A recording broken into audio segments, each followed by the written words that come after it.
Hello everyone, this is xBIGALSKIx. And JTB. And since I finished my normal run, I've decided to start making some Master Ninja videos on Ninja Gaiden Black. The whole purpose of this is to show how to get through the missions without using elixirs or Nimpo. We're going for score here, and there's a lot of factors that go into the score, which we'll talk about later on. One of the things that I wanted to do back in the old days was to break 50 million. And these scores right here, as I'm kind of flashing across, just kind of shows you what my very hard scores are. But I wanted to get to 50 million. I got like 49.6 and my Xbox saves got corrupted. And just the thought of starting over and farming some of the missions that you have to farm to get 50 million wasn't very pleasing to me. So I kind of put it off. And since Xbox has released this on the Xbox One, and I'm making the other videos, I said, well, you know what, it's about time that I do this stuff. So we're going to go through, again, show how to get through the missions. Some of them are going to be really tough. Military Destruction 2 that just went by, and Military Destruction 4. I'm not looking forward to those. But just do what we can to get the best score that we can. So that means if I have to wall run, I'm going to wall run. If I have to do XY on the clones to just get through those, that's what I'm going to do, because you're not, if you're losing health and having to use items, you're not going to get the score that you need. So again, I'm going to do whatever it takes. I'm 51 years old. I don't have the reflexes or the skill that I used to have. So again, just looking at some of these on very hard that we're going to do. This Battlefield of the Abyss that just went by, you can get over 1 million points on that. We'll talk about that. That's one of the toughest sets, actually. You got Mirai, number 3, and the dual clone. That's 3 of the toughest missions for points right there. Oh yeah, and then of course all the giants of the Underworld that you come through, and then what it takes, to get a good score. So again, an Eternal Legend is sitting there. It's its own thing. But what I've done here, it's not really showing up good on our screen, but this is a kind of a mission mode karma summary, I guess, in a sense, that Yebyosh put up on Gamefaqs. I will put a link to that so people can look at it, but to just kind of give you an idea, you get 100 points times whatever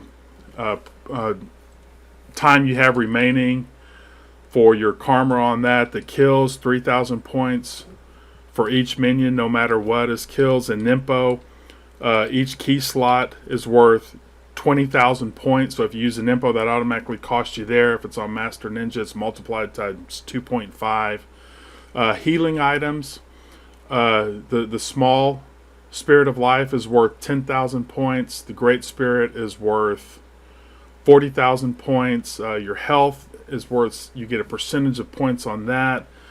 Each level, normal, hard, very hard, Master Ninja has its own multiplier. So I mean, there's a lot involved here that goes into score. So having said that, we'll start with Master Ninja 1. I'm going to show on this current video where I'm just fighting it, kind of UTing whenever I can. I think I kill a few people on it once we get to the videos, but there is a farming strategy that you can use with the chucks. Each mission is going to have, I'm going to kind of show a regular way to do it, and then I'll figure out which missions I need to farm later on to get my 50 million, because you're not going to get 50 million unless you farm. So here, there's a couple easy ways on that one. That's probably the easiest one at first, but this one right here, yeah, this first set's really not too bad. Yeah. This one right here, on my video, I fight it on the ground floor, but the karma way is there's a little ledge up top, and you just get up there and spam WTs. You kind of do the hold Y trick a little bit to drag the essence towards you. You keep the benediction on. There's also an elixir up there that you're going to want to pick up, and if you don't pick it up, that's going to cost you points. So there's some missions that you'll need to pick up elixirs. There's some missions that you'll be full already, so you might have a free elixir. I think the Spirit Doku. Yeah, I think Descent of the Fiends as well. Right. 5 is like that too. Yeah, some of the missions, they actually give you quite a lot of items to start out with as well. So this one right here on Masakato, the farming way is to get one hit lunar UTs on Masakato or the other horse. Again, we'll talk about those. And all the horses too. Yeah. That is one of the worst missions to Karma Run. Right. And once you do a certain amount of health, and again, we'll talk more detail once the missions actually come up. But on him, once you get a certain amount of health, the other horses come out. I think there's 16 horses with him, but it all depends. Yeah, there's on loads. Right. But I think that does end here. Again, you can. I think what I just used the Dobby, or it's not the Dobby, the Dark Dragon Blade, and but if you want to really farm it, you want to kill certain enemies with UTs and make sure you pick up their essence with Benediction, versus just going through there again. That the little sheet that I showed a little bit earlier, it's on Gamefaqs. If people really want to look through it, there's also an essence guide, how many enemies or what the enemies are worth with and without Benediction. Some of the guys at the very beginning, Axe, Deep Blue, Yebyosh, they really figured out this game a long time ago, and it's worth people reading that if they really want to improve their scores. That mission also too, number 4, that is one of the hardest in the entire mode to Karma Run, in my opinion. I'd put that in like my top 5 for sure. And see, if you're not going for score, you can just chain UTs through it, and okay, big deal. Yeah, but the Dark Dragon Blade makes mincemeat of that mission. Right. But it's knowing when, because you don't want to absorb the brown ninja's essence. You want to absorb the samurais. But we're getting back. Path of Master Ninja 5. There's a Jewel of the Demon Seal which you can upgrade. Again, there's a couple of ways, but this is not a full blown Karma one, versus Path of the Master Ninja 4 or Path of Master Ninja 3. I wish that was in more missions in the story mode. That jewel they give you to upgrade your weapons? Right. That is just a really cool idea. It's a shame that's only in that one mission. Right. So here, again, I think you want to kill all, I think there's 12, either 12 or 16 wasps with, the bone dragon. So, you want to make sure you kill all of them. Again, same thing with on the Mastakata mission. You want to kill as many horsemen as you can. Just getting through it, you're losing out on your kill bonus. So if you only kill 10 and there's 16, you lose out on 6. So that's 18,000 points times 2.5 for the Master Ninja multiplier. So it adds up quick. And if you're going for score, sorry, go ahead. Yeah, one thing to note real quick too about bosses in mission mode. It's a big difference from story mode. If a boss kills a minion, it doesn't count as a kill. So for in a lot of these missions, you can see they all have help. So if you UT a minion but he doesn't die, if you have the time, it's always optimal to let the boss kill him, and then another minion will spawn, so you can get more UTs on that. Whereas in story mode, if the boss has killed the minions, they count, that they're gone, and they count as permanent kills. And the only, I think, examples where if Pazu kills an ogre, the ogre doesn't respawn, and also if Marbus kills the berserker. Yeah, there's a couple of exceptions. Yeah, and of course that hurts your score. That's 3,000 points, so that's 7,500 points minimum on your score, plus any UTs you missed out on them.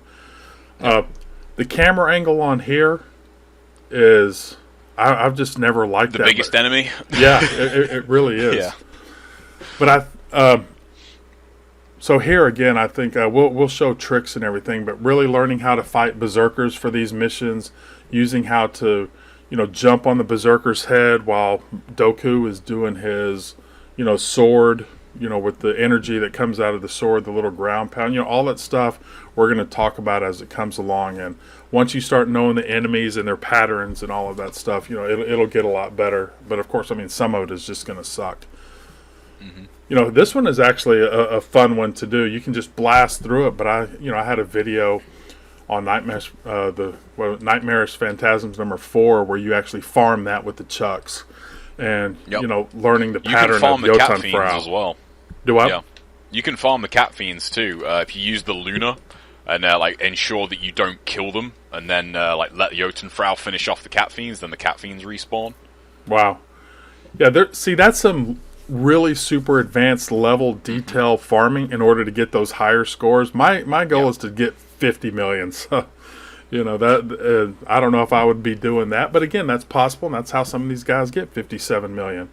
Smoggin, I have a video of that where you just farm him with the chucks, but you have to kill all the archers, doing a pattern. But again, you can, if you farm him with the Dobby and don't kill all the archers, you're going to be losing points on that. What was your final score, JTV? I mean, do you remember what you got? It was like 55. I think I've got no. I think I broke 54 on Sigma, not Black. Oh, okay. I think I'll check actually. Mine is 53.78 on Black. That's right. My mission mode total, and that's with like a pretty bad Eternal Legend. I hate Eternal Legend. I kind of used up my patience. So I have I had a really good Eternal Legend score on Sigma. And that was enough for me. I thought I'm not doing it again. Well, here, if you just... I'm not sure how I'm going to do this video yet, but you could probably just stand there with the flails and UT everybody. But again, if you're going to go for Karma, then you need to jump back and forth and do on-landing Gleaming Blades and just try to get one-hit UTs on the enemies. Like, there's some bats in there. I hate that mission. Yeah. More than any, because I had a run. It might even be on video. It might be one of the ones that I lost. But I would have got the #1 score for that. But I have like an entire wave of Ghostfish Essence that I don't get to absorb because the mission ends. Oh wow, yeah. And, that's something too to keep track of all that from the different missions. Again, it's a lot more than just going through it. Just like I've said in story mode. If you're not worried about points and you're not worried about fights, it definitely makes it a lot easier. But I find it a lot more rewarding to, make it a little bit more challenging. And trying to go for 50 million is definitely, because I think even if I beat everything on Master Ninja without the level of farming it takes, I think I'll only have about 42 or 43 million. Yeah, you'll still be a ways off. I mean, this particular row of missions that you're on now, actually, this is worth a ton of points. Like, all the Abysmal Lair ones are worth a lot. Eternal Legend is worth, upwards of 12 million. Right. And here, on this, you jump back and forth to single out UTs and everything like that, but there's a little Maramasa that sits in, if you look through the gate there at the very end. And you can actually, I think if you shoot him, does he give you some blue essence or something? He gives you blues, yeah. We forgot to mention it on MD. Oh no, MD's coming up. Yeah, on MD4, there's Gamov, and you can shoot him, and he'll release blue orbs. Right, which is kind of cool. But the other thing, as we're kind of going through this, I'm going to be putting the links in the little info section of YouTube of the current high scores that are on there, so people can see. Because, like I said, whenever I finally go through and play it again for a farming, I doubt I'll get any of the high scores. But I want to show people the level, that's out there for the skill. Like fighting the worms. I think they farm them with the chucks. You have to know the enemy's patterns. You have to know what they're going to be doing. You have to recognize, what's going on in your environment. And whenever we get to doing some of the other videos, especially the Path of the Master Ninja 3, when to jump on heads and smoke bombs and stuff like that. Yeah, and also a big part of it is mission mode, I think more so than story mode, because story mode you can save and kind of restart stuff. Like, mission mode, you get one go and that's it. Like, if you get mission mode and 98% of the mission goes flawlessly, but then you make a huge mistake, that's it. That's it. You're done. You have to restart. Right. For example, on a mission like any of these, if by instinct you kind of hit Nimpo to stop yourself getting hit, which is a common thing. It's a reflex. You think, oh no, I'm going to get hit. I'm going to Nimpo. That's it. You're dead. Your score's done. Yeah. You just wasted what is it, 60,000 for a Nimpo slot? I think. No, it's 20,000 for a Nimpo slot times 2.5. Yeah. So you're right. Yeah. Yeah. So that's 50,000. So. Yeah. So that's 50,000 points, gone in, and that's that. That's the one thing that kind of always put me off mission mode a little bit is, 99% of the run can be absolutely perfect, and yet the 1% that isn't perfect can just destroy your entire go. It's it can be pretty disheartening, mission mode. Well, the first 3 sections it's like, oh, these are going to be fun. And then once I get here to these military destruction ones, I'm not looking towards looking to do these, or I have nightmares. This first one's not bad. It's actually kind of fun. I don't know. Do you have smoke bombs in that one? I can't remember. I think you do. Yeah, one and 3 really aren't that tough. Yeah, but like 2, 4, and 5. This phase has 2 of my favorites in. 4 and 5 are 2 of my favorite missions. But this MD2, one can go to hell. It can go to hell. You go to hell and you die. That mission. for anyone wondering, this is still the only mission to not be done. No damage. Right. It's funny. Sned has a video where he kind of farms the tanks with the UF. Getting some extra points in that. My goal on that is to, if I can make it through without using elixirs or Nimpo, and it's going to take a lot of tries, I can tell you that already. No matter what my score is, that's it.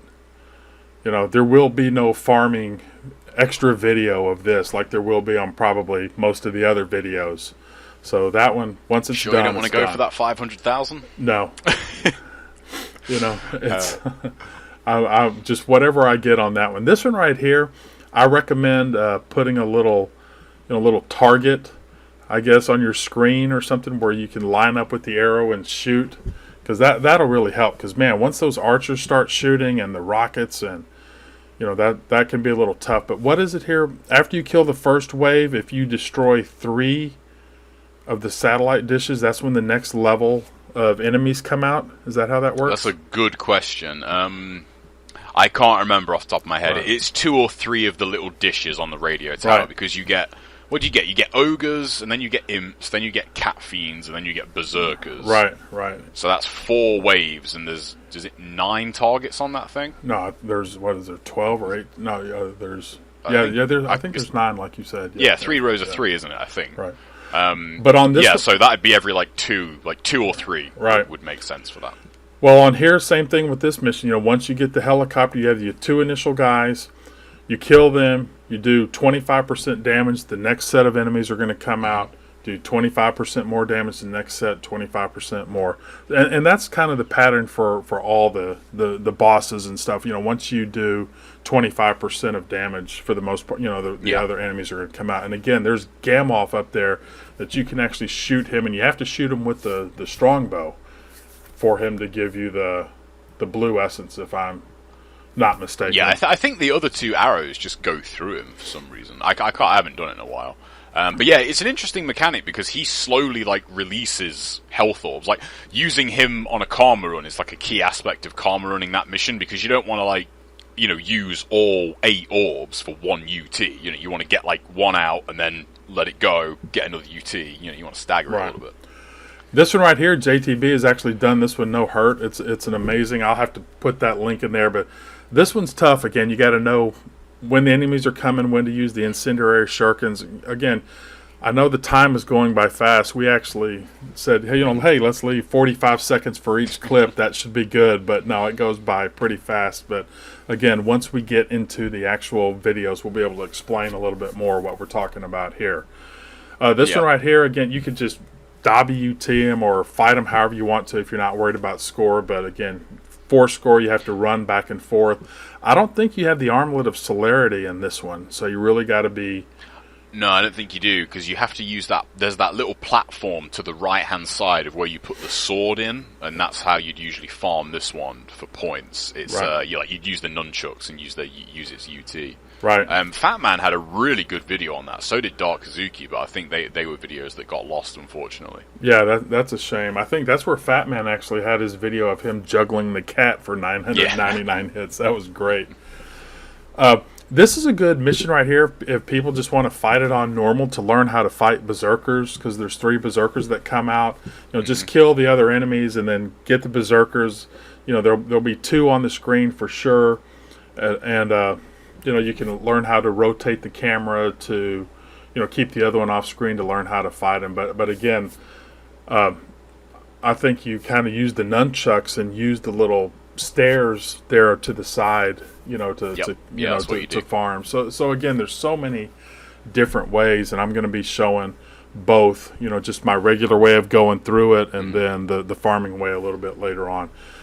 Berserkers really struggle going round corners. That's kind of a key like hole in their AI. You know, if you go like around a right-angled corner, like they really kind of struggle tracking you. Maybe it's all those spikes and stuff on their back, or that dobby. They don't know how to carry the dobby around the corner. Yeah. This one right here is actually fun to do. Oh, I hate this mission. Well, I'm not talking about for karma. I'm not talking about for karma. All right, I think that's the score. No. But the karma way is you can actually get this tank stuck there almost at the corner where it is right now, and then you can UF and get UFUTs on the tank. So again, that's something that I'm not looking forward to doing, but I will hopefully be able to get it stuck. Oh man, I hate that mission for karma. It's so annoying. And then this one right here, Pazu with his enemies. Again, if Pazu kills one of the ogres is not going to respawn. And again, if you're trying to go for max score, and let's say you get down to the last ogre and the last cat fiend, and then he kills him, it's like, man, do I start over or do I keep my score, knowing it's however many points behind it. He has black cat fiends in that mission, if I remember rightly, and black cat fiends and ogres are worth a lot of money when you kill them with a UT, which, in mission mode, kind of across the board, you should be aiming to kill everything with a UT for the money. Right. But, there's probably, I think they're worth like $5-6 between the two of them. So, right. That times your multiplier, that's a ton of points right there if you miss out on those kills.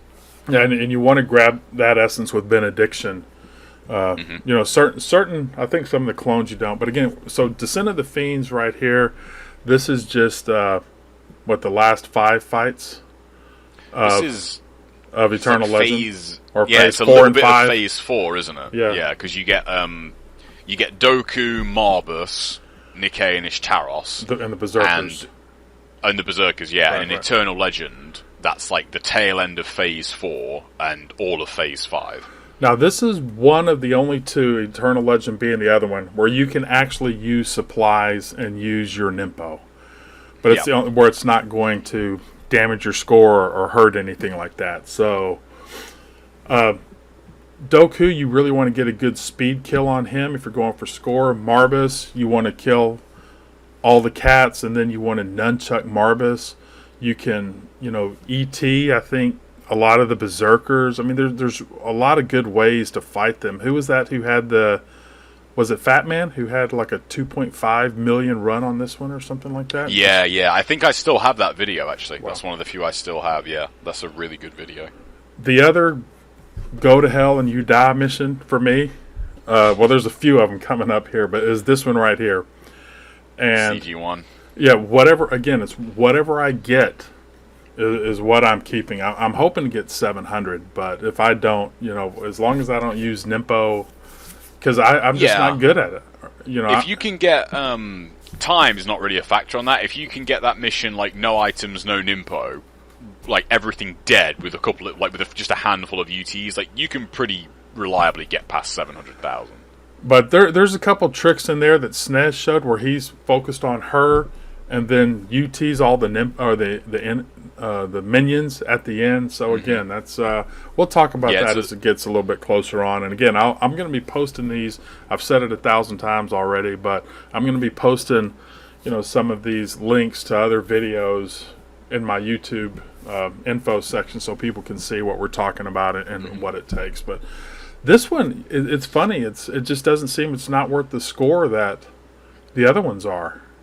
I think the top here is on like 500, where the other ones are 700 or whatever. But I think CG2 is like 6, like low 6s. Yeah, I think it's because you don't have the items that you do in the other ones. I think if I remember rightly, in this one, I think you only have like 2 regular and 1 big elixir, whereas in the other ones you have like max of everything. So that's a huge amount of points taken off. Oh, well, see, there you go. See, that's something. I mean, a lot of it depends on your starting supplies. So on that Smoggin mission, there's 4 elixirs up top, or that are on the platforms that you definitely need to pick up in order to improve your score.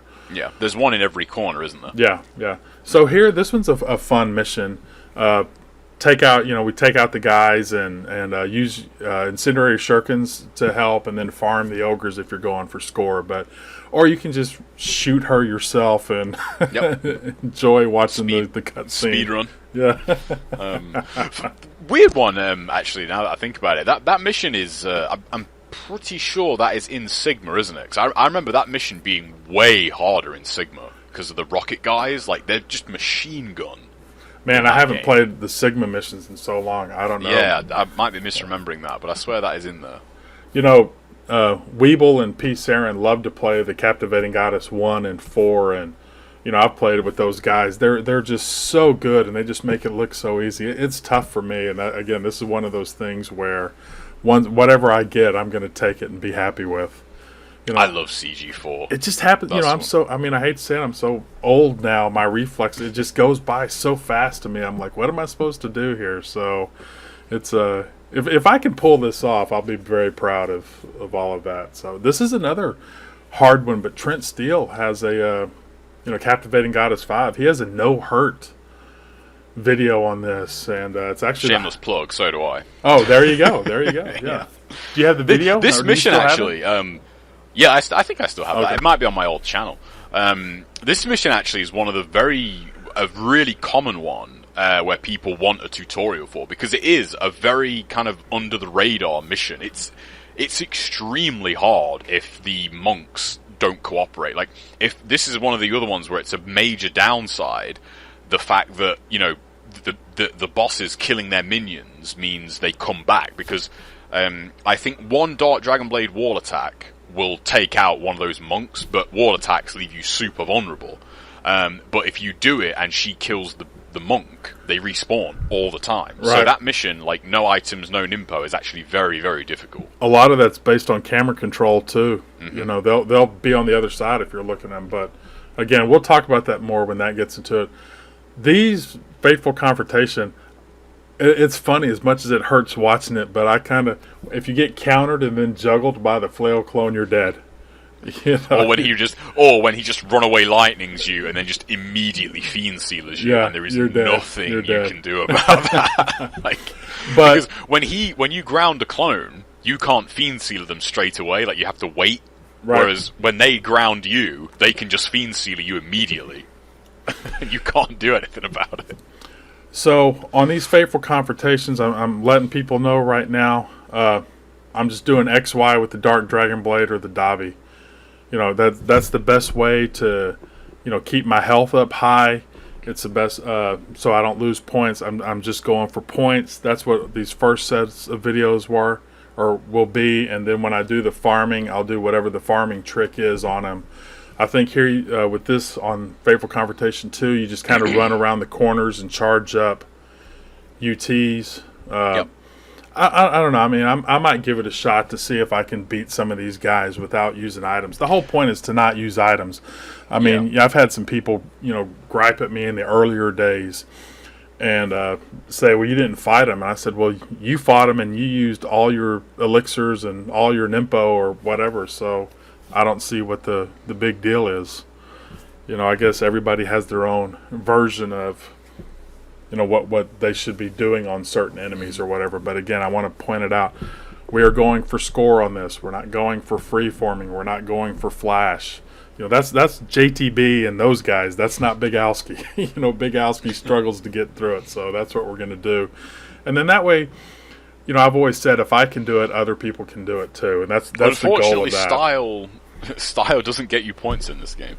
That's the one. Like my one issue with it is that I wish there was a scoring system that, you know, kind of favored combos in some way. Right.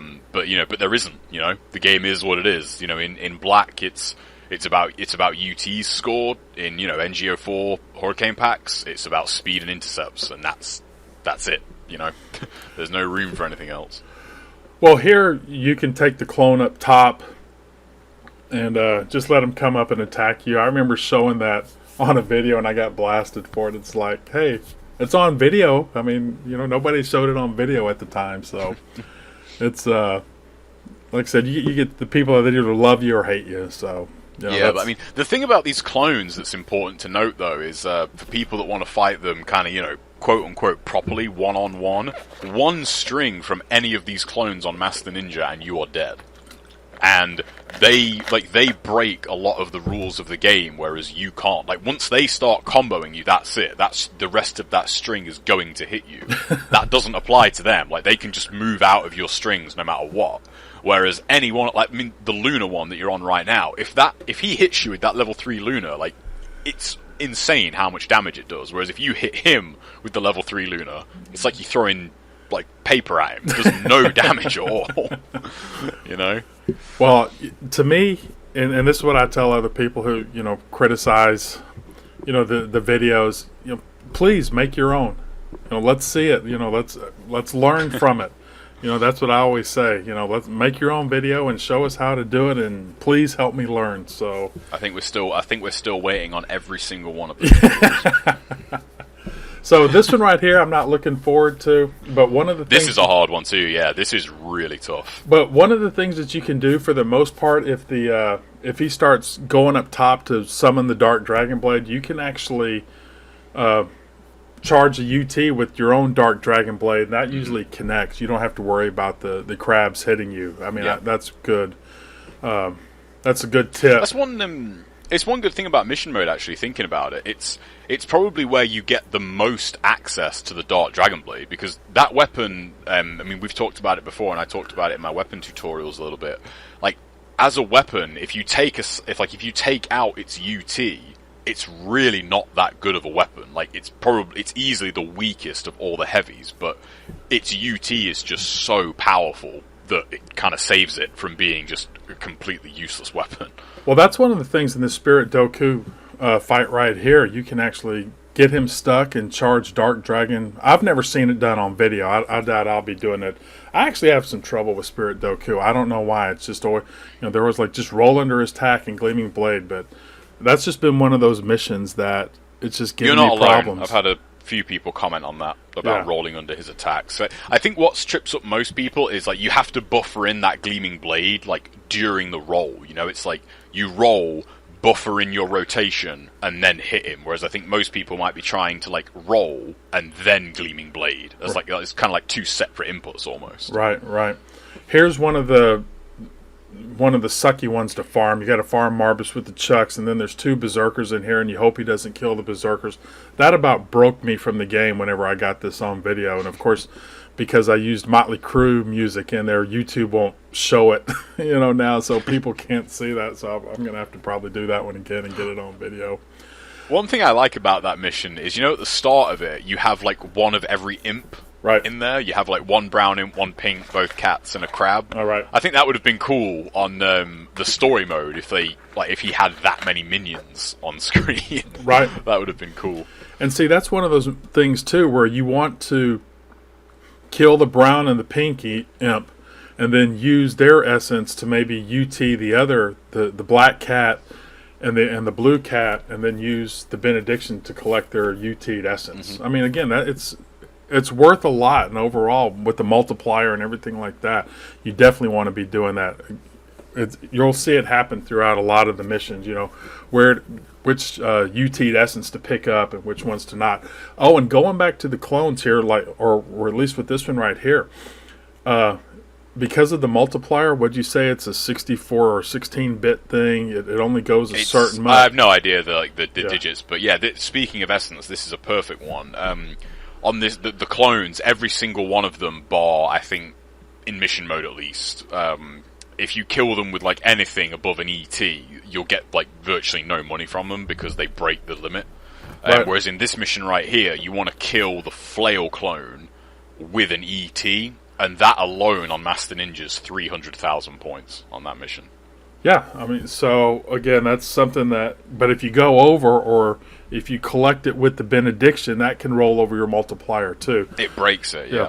Because you get 20%. You get 20% extra for benediction, but the most an essence orb can hold is like 63,000. So he'd give you 64 or something. Yeah, 70, 72. Yeah, that's right. Yeah. So again, it's I'll be showing that chart here probably in this video. In this video, I'll probably have like what I read off at the beginning, some of the essence charts. But see how fast the time goes here? We're already past Giants of... We're already at Giants of the Underworld. But look at on Giants of the Underworld 1, if you knock down Alma, and it's on this one, number 3 and number 4, make sure you do the Blade of Neridi string with the UF on her, whether it's a low health or not. It does a ton of damage. It's so satisfying. Like, in a way, I think it's more satisfying to do it not with the look, because I think with the low health it kills her. Right. I think it just kills her. Whereas when you do it with, like, you know, when you haven't got the pulsating health bar, so it still does like multiply damage, and like, you just see like just giant chunks of a health bar go down. It looks so good. But see, this right here, this is a Marbus mission, so that's something that I'll have to farm with the Chucks. This is one of those things too that I'll wall jump. One of the guys on Gamefaqs, hey, can you make a video showing how to beat some of the giants of the Underworlds without wall jumping? And it's like, my goal is to get through it without using the elixirs and without using Nimpo. So you won't see that video from me. I don't have the skill to do it. But looking at that, thank God they didn't put Ishtaros with Doku. Oh, imagine that as a pairing. Like, if you look at it, they're all either 2 air-based opponents or like 1 ground, 1 air. Right. Whereas if they had Doku and Ishtaros together, man, that would be hard. Well, I hope that would be really tough. That'll be the new mission for later on. Now, it's funny, you can use the low health UF on Alma, but or not even the low health, just a regular Blade of Neridi string on Alma. But if you try to do that on Nishay, it's not going to do, anywhere the damage it does on that. Yeah, it still does, like, more, but nowhere near as much. And the one risk with doing that is the Blade of Neridi with the Dragon Sword is obviously extremely fast. XY is really quick, whereas XY on the UF, like, you can easily get interrupted on that if Nikkei, like, starts attacking you or throws fireballs at you. So, like, just because you knock it down, like, you're not guaranteed to get that as a follow-up. I doubt, like, this mission right here, I'll do any kind of farming. I know you can farm on this one right here. You really want to, I think, kill Nishay first. I don't know if it's Nishay or Nikkei. I've always said Nishay. But Ishtaros, you can, when she swings, you can lunar, charge up a lunar UT and try to one-hit her. But again, that's not what I'm going to be doing. Once I finish these, a couple of these other than the Marvish missions, I'm pretty sure I'll be done. And you almost have to wall run. And I put a little clip up on my Xbox of me doing CG4, and I think I got to low health pretty fast, and I wall jumped and killed Alma, and then put on the Tranquility to fight Nishay. You do have Tranquility in all of these. Oh yeah, you have Tranquility. Yeah, that's a really good bonus for these missions. But thinking about those missions, though, I haven't farmed a single one of those. Like, one thing to note when going into mission mode, like, if you have the goal of like a big milestone, like, kind of anything above 45 million, really kind of pick your battles. Like, the Giants of the Underworld missions, they're not worth a ton of points, compared to some of the other missions, but they are extremely hard to farm. Right. And that's just something, knowing when to take off the celerity, to charge, to put on your Tranquility, to add to your health. I mean, again, all that stuff comes into play. Now, it's not on Eternal Legend, but all those other videos, knowing when to juggle your armlets. Oh, let me put my Benediction on. Oh, I need my Tranquility because I know she's going to, not going to do this for a while. Or Marvis is going to fly around for a little bit. Oh, he's fixing to dive. Let me switch over to my celerity. All that stuff comes into play. Now, on Eternal Legend, there's 5 phases to this. We're actually starting to run out of time here, but you basically want to, on the first phase, in my opinion, you want to UT, or you want to kill Masakata with a UT, and really start out with that UT essence to be able to buy your stuff. I think that makes everything else go a lot easier. Pure Grunt has some great videos on these. That again, I'll be linking those too. But if people have any questions and they see this stuff, maybe they can post it in the section, the comment section, and we can answer questions as we go through some of the missions, and maybe answer a little bit more detail. It's funny, like I said, we gave 45 seconds, 2 minutes for this, and it's gone by so fast. It's already gone by so fast, Yeah. yeah. One thing to note as well, Eternal Legend, I think, is the only example where when you let the timer run out, you will still get credit for UTs, which factors into, like, you know, the Marbus Marathon, farming the purple zombie. It's a huge pain in the arse, but, like, you know, you cannot not do it if you want, you know, the max points out of this mission. Oh, and also, well, you only get 50 UTs. I think is still the max on that. But also, oh yeah, you still only get credit for 50. On the other missions, if you actually go above 999 seconds, you will get 0 points. Yeah. So, but I hope we did a good job on that. It actually went by fast. But thanks for watching, guys. We'll see you on the other mission mode videos. Take care, guys.